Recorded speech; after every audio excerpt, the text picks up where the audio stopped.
João Bunyan, o sonhador imortal, 1628-1688. Caminhando pelo deserto deste mundo, parei num sítio onde havia uma caverna, a prisão de Bedford. Ali, deitei-me para descansar. Em breve adormeci e tive um sonho.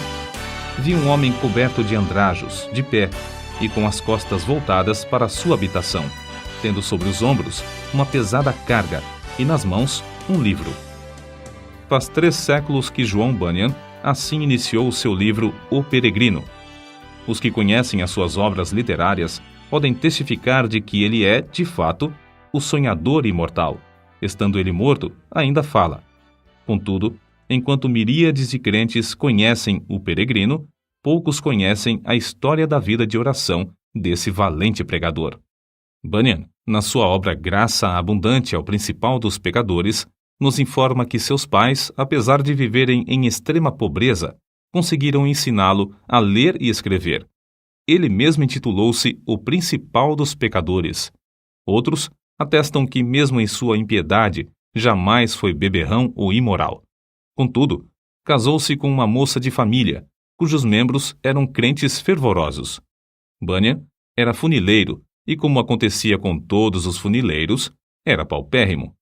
Ele não possuía nem um prato nem uma colher, apenas 2 livros: O Caminho do Homem Simples para os Céus e A Prática da Piedade, obras que seu pai, ao falecer, lhe deixara. Apesar de Bunyan achar algumas coisas que lhe interessavam nesses 2 livros, somente nos cultos é que se sentiu convicto de estar no caminho para o inferno. Descobre-se nos seguintes trechos, transcritos de Graça Abundante ao Principal dos Pecadores, como ele lutava em oração no tempo da sua conversão. Veio-me às mãos uma obra dos Hunters, livro estimado por alguns doutores. Não sabendo julgar os méritos dessas doutrinas, dediquei-me a orar desta maneira: Ó Senhor, não sei julgar entre o erro e a verdade. Senhor, não me abandones por aceitar ou rejeitar essa doutrina cegamente. Se ela for de ti, não me deixes desprezá-la. Se for do diabo, não me deixes abraçá-la. Louvado seja Deus! Ele que me dirigiu a clamar, desconfiando da minha própria sabedoria, ele mesmo me guarda do erro dos Hunters. A Bíblia já era para mim muito preciosa nesse tempo. Enquanto me sentia condenado às penas eternas, admirei-me de como o próximo se esforçava para ganhar bens terrestres, como se esperasse viver aqui eternamente. Se eu pudesse ter a certeza da salvação da minha alma, como me sentiria rico, mesmo que não tivesse mais para comer a não ser feijão. Busquei ao Senhor orando e chorando, e do fundo da alma clamei: Ó Senhor, mostra-me, eu te rogo, que me amas com amor eterno. Logo que clamei, voltaram para mim as palavras, como um eco: Eu te amo com amor eterno. Deitei-me para dormir em paz, e ao acordar, no dia seguinte, a mesma paz permanecia na minha alma. O Senhor me assegurou: Amei-te enquanto vivias no pecado. Amei-te antes, amo-te depois, e amar-te-ei por todo sempre. Certa manhã, enquanto tremia na oração, porque pensava que não houvesse palavra de Deus para me sossegar, ele me deu esta frase: A minha graça te basta. O meu entendimento foi tão iluminado como se o Senhor Jesus olhasse dos céus para mim, pelo telhado da casa, e me dirigisse essas palavras. Voltei para casa chorando, transbordando de gozo e humilhado até o pó. Contudo, certo dia, enquanto andava no campo, a consciência inquieta, de repente essas palavras entraram na minha alma: Tua justiça está nos céus. E parecia que, com os olhos da alma, via Jesus Cristo à destra de Deus, permanecendo ali como minha justiça. Vi, além disso, que não é o meu bom coração que torna a minha justiça melhor, nem que a prejudica, porque a minha justiça é o próprio Cristo, o mesmo ontem, hoje e para sempre. As cadeias, então, caíram-me das pernas. Fiquei livre das angústias. As tentações perderam a força. O horror da severidade de Deus não mais me perturbava, e voltei para casa regozijando-me na graça e no amor de Deus. Não achei na Bíblia a frase: Tua justiça está nos céus, mas achei o qual para nós foi feito por Deus sabedoria e justiça, e santificação e redenção. 1 Coríntios, capítulo 1, versículo 30. E vi que a outra frase era verdade. Enquanto eu assim meditava, o seguinte trecho das Escrituras penetrou no meu espírito com poder. Não pelas obras de justiça que houvéssemos feito, mas segundo a sua misericórdia nos salvou. Assim, fui levantado para as alturas, e me achei nos braços da graça e misericórdia. Antes temia a morte, mas depois clamei: quero morrer. A morte tornou-se para mim uma coisa desejável. Não se vive verdadeiramente antes de passar para outra vida. Oh, pensava eu, esta vida é apenas um sonho em comparação à outra. Foi nessa ocasião que as palavras herdeiros de Deus se tornaram tão cheias de sentido que eu não tenho como explicá-las aqui nesse mundo. Herdeiros de Deus. O próprio Deus é a porção dos santos. Isso vi e disso me admirei, contudo, não posso contar o que vi. Cristo era um Cristo precioso na minha alma. Era o meu gozo, a paz e o triunfo por Cristo eram tão grandes que tive dificuldade em conter-me e ficar deitado. Bunyan, ainda que lutando para sair da escravidão do vício do pecado, não fechava a alma aos perdidos, que ignoravam os horrores do inferno. Acerca disto, ele escreveu: percebi pelas Escrituras que o Espírito Santo não quer que os homens enterrem os seus talentos e dons, mas antes que despertem esses dons. Dou graças a Deus por me haver concedido uma medida de entranhas e compaixão pela alma do próximo, e me enviou a esforçar-me grandemente para falar uma palavra que Deus pudesse usar para apoderar-se da consciência e despertá-la. Nisso, o bom Senhor respondeu ao apelo de seu servo, e o povo começou a mostrar-se comovido e angustiado de espírito ao perceber o horror do seu pecado e a necessidade de aceitar a Jesus Cristo. De coração, clamei a Deus com grande insistência que Ele tornasse a palavra eficaz para a salvação da alma. De fato, disse repetidamente ao Senhor que, se o meu enforcamento perante os olhos dos ouvintes servisse para despertá-los e confirmá-los na verdade, eu aceitaria alegremente. O maior anelo em cumprir meu ministério era o de entrar nos lugares mais escuros do país. Na pregação, realmente sentia dores de parto para que nascessem filhos para Deus. Sem fruto, não ligava importância a qualquer louvor aos meus esforços. Com fruto, não me importava com qualquer oposição. Os obstáculos que Bunyan tinha de encarar eram muitos e variados. Satanás, vendo-se grandemente prejudicado pela obra desse servo de Deus, começou a levantar barreiras de todas as formas.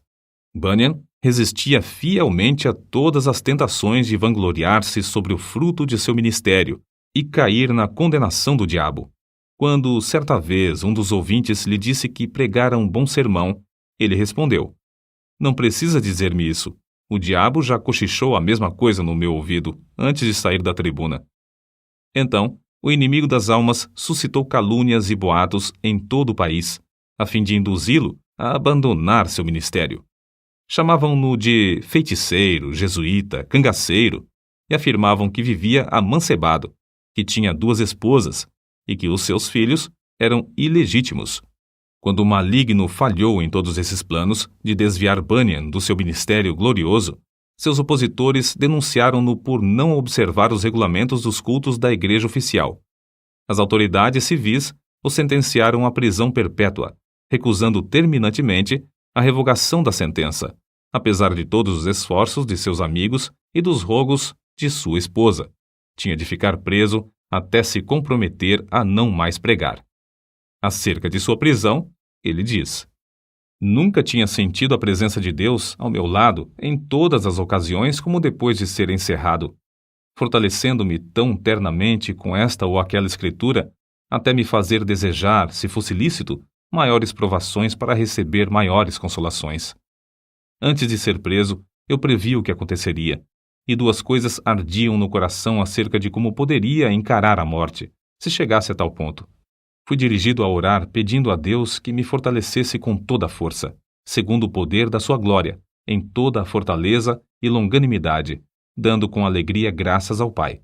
Quase nunca orei durante o ano que precedeu minha prisão, sem que essa escritura me entrasse na mente, e eu compreendesse que, para sofrer com toda a paciência, devia ter toda a fortaleza, especialmente para sofrer com alegria. A segunda consideração foi na passagem que diz: Mas nós temos tido dentro de nós mesmos a sentença de morte para que não confiássemos em nós mesmos, porém em Deus que ressuscita os mortos. Cheguei a ver por essa escritura que, se eu chegasse ao ponto de sofrer como devia, primeiramente tinha de sentenciar à morte todas as coisas que pertencem à nossa vida, considerando-me a mim mesmo, minha esposa, meus filhos, a saúde, os prazeres, tudo, enfim, como mortos para comigo e eu morto para com eles. Resolvi, como Paulo disse, não olhar para as coisas que se veem, mas sim para as que se não veem, porque as coisas que se veem são temporais, mas as coisas que se não veem são eternas. E compreendi que se eu fosse prevenido apenas de ser preso, poderia, de improviso, ser chamado também para ser açoitado ou amarrado ao pelourinho. Ainda que esperasse apenas esses castigos, não suportaria o castigo de desterro. Mas a melhor maneira para passar os sofrimentos seria confiar em Deus, quanto ao mundo vindouro. Quanto a este mundo, devia considerar o sepulcro como minha morada, estender o meu leito nas trevas e dizer à corrupção: Tu és meu pai, e aos vermes: Vós sois minha mãe e minha irmã. Jó, capítulo 17, versículos 13 e 14. Contudo, apesar desse auxílio, senti-me um homem cercado de fraquezas. A separação da minha esposa e de nossos filhos aqui na prisão torna-se, às vezes, como se fosse a separação da carne dos ossos.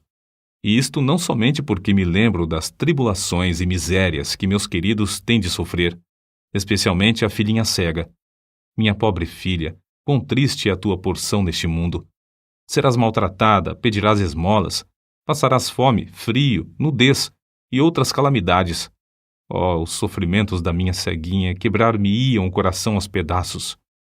Eu meditava muito também sobre o horror ao inferno dos que temiam a cruz, a ponto de se recusarem a glorificar a Cristo, suas palavras e leis perante os filhos dos homens. Além do mais, pensava sobre a glória que ele preparara para os que, em amor, fé e paciência, testificavam dele. A lembrança destas coisas servia para diminuir a mágoa que sentia ao lembrar-me de que eu e meus queridos sofríamos pelo testemunho de Cristo. Nem todos os horrores da prisão abalaram o espírito de João Bunyan. Quando lhes ofereciam a sua liberdade sob a condição de ele não pregar mais, respondia: Se eu sair hoje da prisão, pregarei amanhã, com o auxílio de Deus. Mas se alguém pensar que, afinal de contas, João Bunyan era apenas um fanático, deve ler e meditar sobre as obras que nos deixou. Graça abundante ao principal dos pecadores, chamado ao ministério, o peregrino, a peregrina, a conduta do crente, a glória do templo, o pecador de Jerusalém é salvo, as guerras da famosa cidade de alma humana, a vida e a morte de homem mau, o sermão do monte, a figueira infrutífera, discursos sobre oração, o viajante celestial, gemidos de uma alma no inferno, a justificação é imputada, entre outros. Passou mais de 12 anos encarcerado. É fácil dizer que foram 12 longos anos, mas é difícil conceber o que isso significa. Passou mais da quinta parte da sua vida na prisão, na idade de maior energia. Foi um quacre, chamado Whitehead, que conseguiu a sua libertação. Depois de liberto, pregou em Bedford, Londres e muitas outras cidades. Era tão popular que foi alcunhado de Bispo Bunyan. Continuou seu ministério fielmente até a idade de 60 anos, quando foi atacado de febre e faleceu. O seu túmulo é visitado por dezenas de milhares de pessoas.